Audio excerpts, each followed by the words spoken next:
Okay, it is going to take me some time to get out of the habit of saying hello Instagram, YouTube, what is happening. So obviously I have decided to start up a YouTube channel. When I say I've decided to start up a YouTube channel, it's a decision that I made a long time ago. I've just kept putting it off and putting it off and putting it off and said that it wasn't the right time. Over time, I guess I've realized that it's never going to be the right time. So I've just bit the bullet and here I am. My name is Michael Kenny. You may know me from Instagram by my Instagram handle at Synthesized Coaching. I am obviously an online coach. I guess I have some specific interests, mainly around kind of physique development and getting an individual into the best shape of their life. That is, I guess, where my interests lay. It's my passion. It's really just become what I think about for the majority of the day. I've been coaching online for about 2 years now. And you know, I've decided that it's about time that I just made that next step, and for me YouTube is of course that next step. So again, why YouTube? Well, I guess my aim is to share my progress, and with that document the processes that I go through that will help me get towards my goal. I do see myself as being science led or, you know, research driven.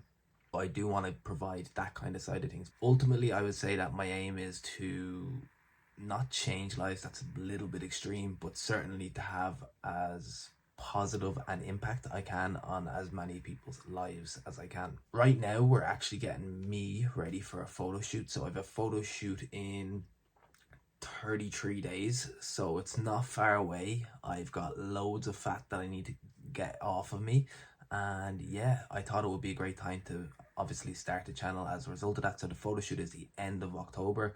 You'll see the processes that I'm going through between now and then I guess after the photo shoot I have a little bit of downtime. First bit of downtime that I've had in a long time. Over the last maybe 2 years I was finishing off an undergraduate degree in sport and exercise science. That summer I spent a lot of time getting my coaching systems in place, and I was actually doing a little bit of lecturing online too. Then I was straight into a master's degree in exercise physiology. So that's over like the last 2 months, but we're in photo shoot prep really since then. Once the photo shoot is done, my attention will turn a little bit away from living this kind of really structured health and fitness lifestyle. I'll obviously still be keeping it in. I'll be going to the gym 4 times a week instead of the 6 that I'm currently going.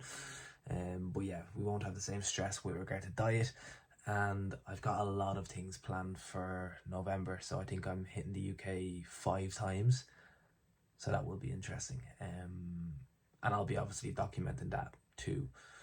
I actually made the vlog that you're about to see on Monday, and I made the intro then as well, but I wasn't happy with it, so I remade it this morning. We're going to flip back to Monday morning when I had check-ins to do. What we're going to do now is I'm going to get into my check-ins, and then I'll bring you along with me for the rest of the day too.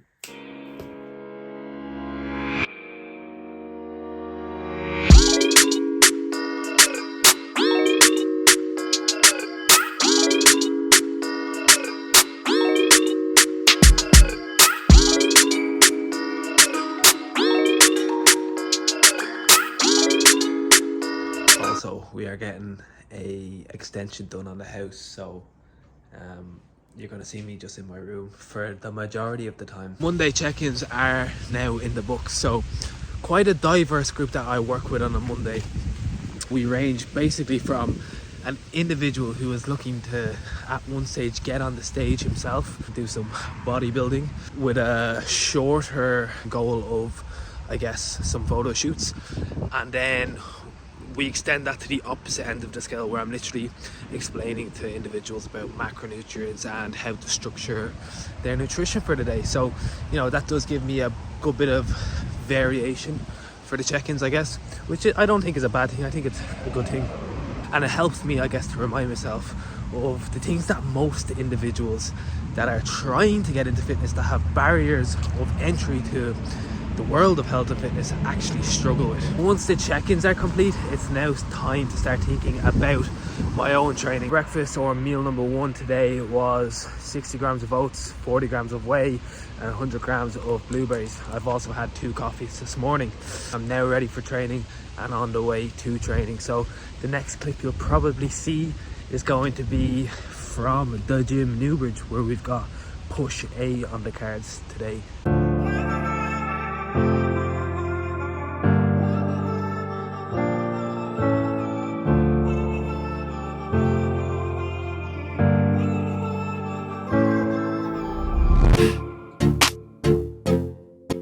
Okay, so I am going to do a voiceover of my session. I'm not really sure if the gym would like me to be vlogging in there. I don't think they do. But this is push A, the first session of the week. I am quite fresh going into this as it is off the back of a rest day. My warm-up sets are just generally lighter loaded sets where I will work towards my actual working set loads. So the first movement that we have is the biggest movement of the day. It's the one that we do want to be freshest for, and that is the plate loaded flat press. I absolutely love this here, and I'm seeing some lovely progress across weeks, even this late into the dieting phase. So where you see the 5 kg plates are set, that just ensures that A, I'm starting in a safe position, and B, I'm somewhat limiting my range of motion at the minute as I do have an injury to my shoulder, so I am just being quite wary of load in the extreme ranges such as the stretched position. About a 2 RIR is what we're looking at here, and then I moved on to my second movement, which was an incline cable press. So upper pec fiber bias here after hitting a heavy flat press, and on my other session or other push session I hit an upper pec movement first and then a flat or sternal bias second. There's actually a lot of nice bits of kit that I could use in the gym here instead of setting this up, but I was in a cut when I lived in Liverpool and I was doing this movement, so when I got home I really wanted to stay in tune with the numbers that I was already hitting and ensure that I was progressing or maintaining it at the very minimum. My RIR here does get a little bit closer to failure. I do find it easier to grind out reps in movements like this, which is pretty common for most people. 5 total sets for chest, 2 top sets, 1 down set for the flat press, and 2 incline cable press sets. And then obviously we moved on to the cable lateral raise. I do love these, they're probably my favourite delt movement. My cue here is to drive the elbows out and not the hands up, as we're looking to abduct the humerus or drive the upper arm out to the side. 3 sets here, including a drop set on our final set. I'm in a metabolite phase, so we are adding intensity techniques in like a drop set. Here I just bring the pin up one place in the stack and I'm straight back into the movement where again we're pushing to the RIR for the given week. Again, I'm not really too specific with my RIR here. I do find it very difficult when I'm doing intensity techniques to really think about RIR, and I think metabolite accumulation will somewhat involve getting close to, if not to, failure. And our fourth movement for the upper body on this session was the dual rope tricep extension. So 2 ropes are being used here to allow us to get into the fully shortened position. With 1 rope we can find our thighs can get in the way, or we'll have to go into excessive internal rotation at the shoulder. For me, this does lead to a bit of a niggle in the shoulder. I do actually have a shoulder injury and I can't do any overhead tricep work, which is quite annoying. That does take a little bit away from tricep development and particularly challenging the long head of the tricep. So what you will see me do here as a result is drive the hand back at the bottom to get into more shoulder extension and shorten the long head more so. And then I moved on to everyone's favorite exercise, the calf raise. So I absolutely hate training calves. I generally don't even rest that much between sets. 1, because I want to get them done, but 2, they are actually quite fatigue resistant or type 1 fiber dominant, and 30 seconds to a minute is usually long enough to actually rest between sets. And we do come in to get a quick look at where we are at after the session. Of course, I'm going to rep my synthesized top on my first ever day of vlogging for YouTube. So what you'll see is, yeah, I'm clearly not in like any sort of incredible shape, but that's not really what's important. What's important to me is that I'm in probably the best shape that I've ever been in. I'm quite happy with where I am relative to where I've been in the past. The side shot is not a great one, but I do think that my back shot is pretty good. You can see plenty of lat, plenty of rear delt, plenty of scap retractors, and you know, we do have a bit of width there as well. So for that, I am somewhat happy. What is happening, guys? So it is now Wednesday, so it's like 2 days since I did all of the initial vlogging. I wanted to come on and kind of wrap up the first vlog with the actual plan and what we are actually doing to achieve the goal. So as of right now, I'm taking in 2,100 to 2,200 calories per day. You know, it's obviously a little bit off of where I was when I was at peak mass. So we were taking in 3,500 calories, and I definitely am the type of person that gains weight much easier than I lose it. So even when I was like, you know, 12, 13, 14, I had the propensity to be fat. I always like ate a little bit more than I needed to. And yeah, Mam calls it what's she say? She says I was cute, which I actually take offense to. But anyways, so for me, losing weight and stuff like that, it's always a little bit harder. So I don't like dieting at all. I like the structuring that I need to put in place in order to diet, but I don't like dieting whatsoever. Then with regard to actual macros, so we're hitting 180 to 190 protein. That has actually dropped over the course of the diet itself. So we started out at like 210 to 230, I think. And just as my body weight has gone down, I haven't needed as much protein. Ultimately, we're just looking to hit over 2 grams per kilogram of body weight. Because we've taken that reduction in protein, it allows us to get just a little bit more carbohydrate, which will hopefully fuel trainings to the best degree. They're obviously taking a bit of a hit at the minute because we are dieting. And then my fat is actually quite low. That was kind of my decision. I asked Steve, could we go a little bit lower with the fat? So it's 35 to 45 grams is the range that I am looking for every day. And again, that's just because I prefer to have higher carbohydrate foods.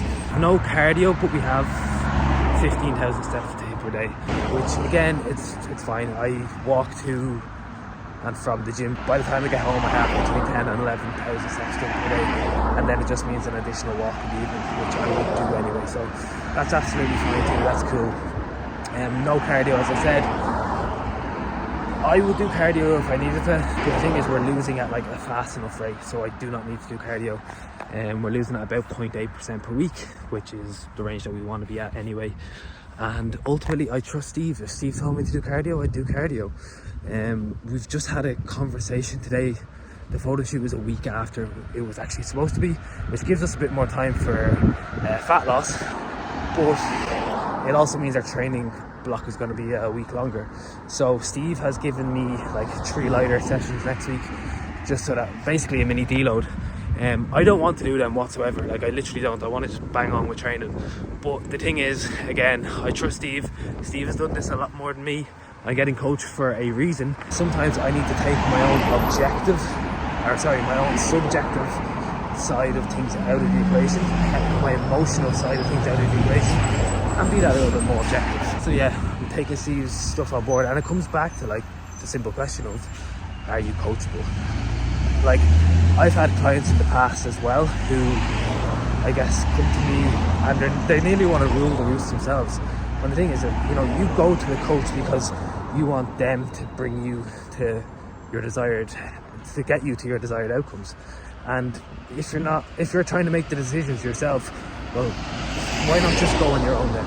And I am taking that approach now. Yes, I'm a coach, but I am getting coached for a reason. And I trust Steve, and I trust the fact that he's been through this so many times. And that's more or less it. So, if you are getting coached now and you're kind of telling your coach what to do, just ask yourself, why bother? You can do that on your own. And then ask yourself, are you coachable? And it's something that I always try my best to do. But then there's definitely like a middle ground to be had there as well, because of course, you gotta tell your coach how you're feeling. And that's what I did today. I just said, Steve, I think I can batter on, to be honest with you, man. And we had a discussion about it. And look, I said, you've been through it more than me. Let's go with it. I trust you. And that's it at the end of the day. So guys, I'm gonna wrap up this vlog here. I hope you enjoyed. From next week on, what I'm actually going to do is I do like a questions and answers on Instagram every week. And I'm gonna take one question from that one that I think I can elaborate a little bit more on, and then just answer it on Instagram, and I'm gonna add that in as a question during the vlog. So yeah, if you want to have any questions answered, it could be about me, it could be about training, it could be about nutrition, mindset, photo shoots, anything, get them over, and I will be sure to pick a good one every week. So yeah, thank you. And if you have watched this far, fair play to you. Peace.